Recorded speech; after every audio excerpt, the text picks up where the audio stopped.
Satuan Reserse Narkoba Polres Kota Langsa Aceh mengamankan narkotika jenis sabu seberat 960 gram dari 4 orang tersangka yang merupakan sebagai pengedar. Keempat orang tersangka yakni Neldi warga Aceh Timur, Fitri Yadinur, Rahmadani, serta Khairul warga Langsa.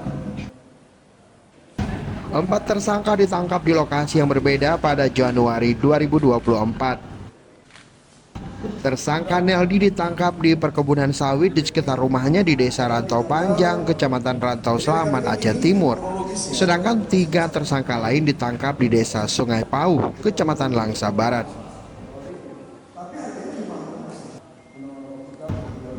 Kapolres Kota Langsa AKBP Andi Rahmat Syah mengatakan, dari tersangka Neldi pihaknya menyita barang bukti 902 gram sabu, Fitri Adinur dan Rahmadani sebanyak 44 gram dan uang sebanyak Rp400.000 serta Khairul dengan barang bukti 14 gram sabu.